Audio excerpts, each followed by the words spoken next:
All right, so here we are in chapter 11 on the first derivative and graphs. So we're going to be looking at increasing and decreasing functions, local extrema, first derivative test, and then the economics applications. All right, so increasing and decreasing functions. So sign charts are going to be used throughout this chapter to do this. And so what that means is if we have some function here, this is f of x, this is a cubic function. And so, as we're going up here, we're going to think about what is the derivative of items going here. Well, if we take the derivative at anything here, it's going to be a positive slope. And so we see that it's going to have the derivative is going to be positive. Now, at the point here where we reach the peak, when we do the or the tangent there, it's going to be a horizontal line, or it's going to have zero slope. Same thing's going to happen down here when we have the trough at the very bottom. It's going to have a zero slope for the tangent line. So we're going up here. And then when we come on this side, now all of a sudden we're going to go down here. So now we're going to have a negative slope for tangent lines. Now there's going to be a point here. It looks like on this graph, it's nice. It's going to be about at zero. And what's going to happen is we're going to be kind of going from concave down, and then we're going to switch to concave up. So we're going to learn about this in a little while, another section, but that's going to be our point of inflection. So it's going from the point where it's concave down to the point it's concave up. And if I could draw a really nice line, which I can't, it's going to go through that point and it's going to look something like that. So it's going to go on half on one side, half on the other, and that's going to be how it would look. And then again, we hit the zero slope and then we start going up again. And so when we start doing that, we're going to have positive slopes. So positive slope, negative slope, positive slope. Now, we'll talk about this in a little while too, but when you're thinking down here, well, that's not how it looks there, but drawing this is pretty hard. So there we go, eraser. When we're doing this, what's going to happen is at this point here, maybe if we pull down, that's going to be a pretty steep slope. Then if we do here, the tangent line, notice the slope here is not as steep. And then it'll get closer up here, it's even lower than the ones here. And then up into the point where we hit slope is equal to zero here. So it's very steep slope here, very steep positive. Then it gets less steep and less steep until at the point where we're horizontal, has no slope. And then here, it's going to have, a slope. But then as we go down this way, it's going to get steeper. And then at that point, it's going to be steeper. And then it's going to start slowing down here. So when we have a point of inflection, that's the steepest slope, because at this point, now we're starting to slow down again, because now we're kind of coming here until we hit that point of zero, then at zero slope. Then we're going to come here.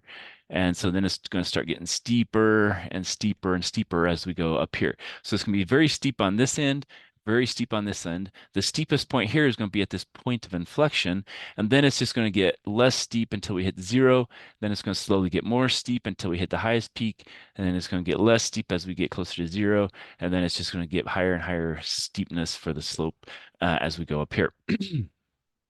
So kind of a reminder saying when the function is increasing on an interval from a to b, again, it can be any interval. So let's call it this a to this b.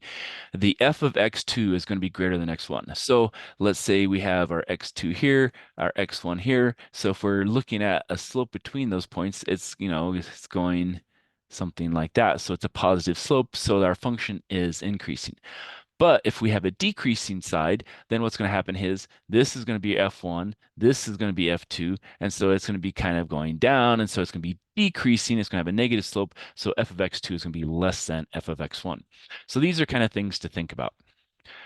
So theorem one says increasing and decreasing functions. So for the interval a to b again, if we have the derivative of f is greater than zero, then f is increasing, the original function, not the derivative. The function is increasing. And if the derivative is less than zero, then our function original is decreasing. So again, positive derivative means we're having an increasing function, and the graph of f basically is going up. So we're kind of going up like that. And it can go up in those three manners. We have concave up, concave down, or straight. Now, if the derivative of f is a negative, we're decreasing f of x, and so now we're kind of coming down some way, and it's falling for a graph of fx, so it can be concave down, concave up, or a linear function. Okay, so those are the possibilities that we're going to be looking at. Now, this isn't in our book, but this is something that kind of is going to prime us for hopefully things that we're doing in a little bit. So what we're going to do is we're going to look at this original function f of x, and again, it's some kind of cubic. Excuse me. And we have a point 1, we have point A, B, C, and then there's also 2, 3, 4, 5, and 6. Okay. And so that's our original function. Now what we're going to do is this is going to be our slope graph. And it's going to be the slope of the tangent lines. That's what we're going to be doing. And so we have, like this point here, and that's going to be our zero slope. And everything above is going to be positive slope. Everything below that line is going to be negative slope. All right. So let's look and see what we have here. And then we'll try to figure out how we go from this graph to kind of points on this graph until we actually draw the graph itself. All right, so the tangent line at the points with inputs A and C are horizontal. And why is that? Well, because that's the point where it's the max, and so we get the horizontal line here, and we get a horizontal line here. So those are going to have slopes equal to 0. So f prime of A and f prime of C are both equal to 0. Then between 0 and A, the graph f is increasing, so the slope is positive. So again, we're increasing, so we're going to have positive slope. So it's going to be steepest down here and least steep up here. Okay. The tangent lines become less steep. Basically, our slopes become smaller as x approaches A from the left. Kind of like what I was saying. It's going to get smaller and smaller and smaller until we get that 0 slope. All right. So for 0 to A, f prime, or the derivative is positive and decreasing. Now between A and C, the graph of f is decreasing, so the slopes are negative. And so here for A less than x less than C, the derivative is negative. And so we're going from here to here, and it, as you can see, is decreasing. Now we have this point here we talked about earlier about the inflection point, and that's what we have at this point here. So the graph of f has an inflection point at x equals b. So that's again changing from concave down to concave up. All right. Now, this is the point on this part of the graph between A and C where it's decreasing the most rapidly. So f prime of B is the point, lowest point on x greater than 0. So that's going to be our lowest point on the graph when we do our slope graph. Now to the right of C, the graph again is increasing, so the slopes are positive. The tangent lines become steeper. And again, so we're going to have 0. It's going to be a little bit bigger, bigger, bigger. And as we keep going this way, they're going to get higher and higher slopes. And so x greater than C, the derivative is positive and increasing. All right, so if we want to start again with just plotting points, that's usually how we do this. So if we think about this, this is going to be very steep and it's going to be positive. So it's going to be a high number and positive. So a high number and positive, we're going to say, well, that's going to be up here. Now, as we go here, maybe 1 is what point this is. Well, so it's going to still be positive, but it's going to be less positive than our original point, which we said was down here. So it's going to be a lower. Then we know at point here, A, it's going to be equal to 0. So that's going to be on the line. And that's going to be a point here. So we have the point 0. Now, the next point we know is at B, which is right here, and we know that it's going to be the lowest point on the graph. It's going to be the lowest point that's negative, and so it's going to be all the way down here. Now, all the points between A and B, they're going to be negative, and they're going to get closer and closer to what it is at B, so it's going to be that point in between. Now, from that point B to point C, those are still negative, and they're going to be from this one being the most negative to C being 0. So this one's going to be in between here if we choose, whatever point that is. Maybe that's point 5. So at 5, it's going to be less negative, but we're not 0 yet. Then at point C, we're at 0. And so again, we're going to have a point at 0. And then it's just going to slowly get bigger and steeper as we go. And so then we're just going to make one here, and then we're going to go up here.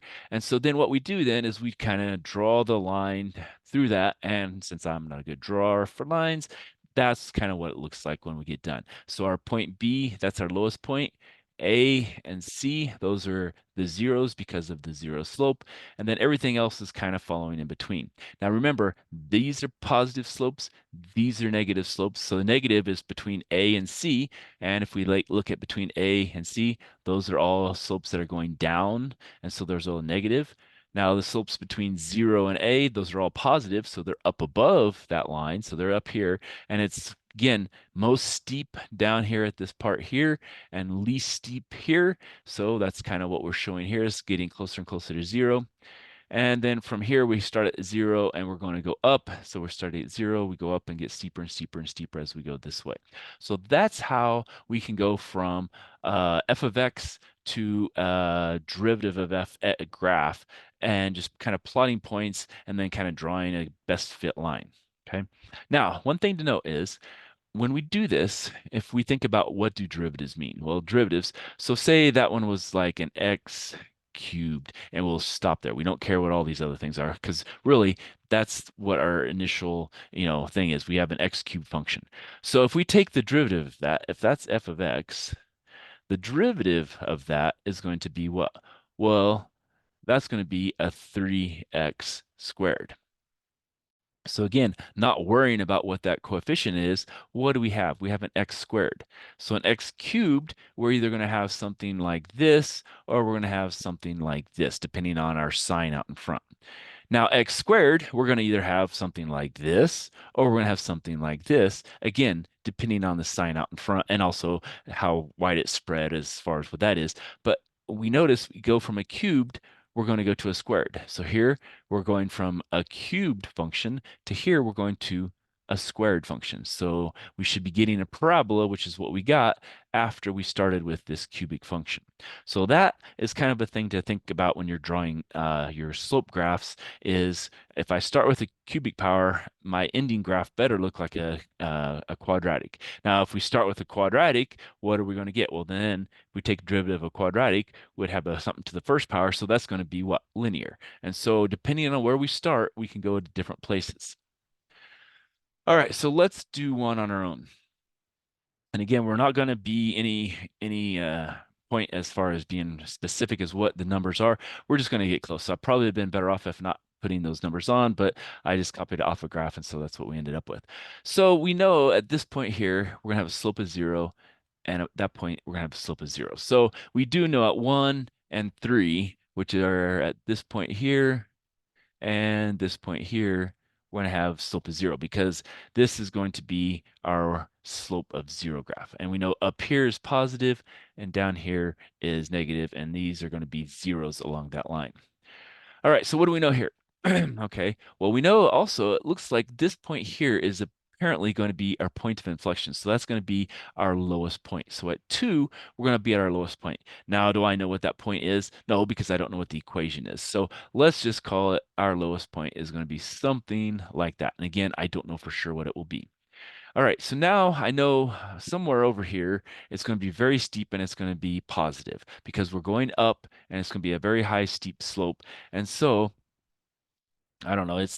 I'm at here, so maybe it's going to come down. And what's going to happen is it's going to come down here, and it's going to go through this point. It's going to hit my lowest point, which I know is at that inflection point, and then it's going to start coming back up here, and it's going to go something like that. Now, again, I don't know exactly what it's going to do, but I do know that point, I do know that point, and I do know this point. So I know those 3 points, and then I know it's going to be a parabola because this is a cubic shape. And so it looks like it's going to do something like that. Okay. And so again, we're just trying to get a rough estimate of what we have, and that's going to give us, an idea of what our derivative graph is. So this again, this is f prime of x, which is our slope graph, and this is just our original function, f of x. Okay. All right, so let's stop there and come back for some more.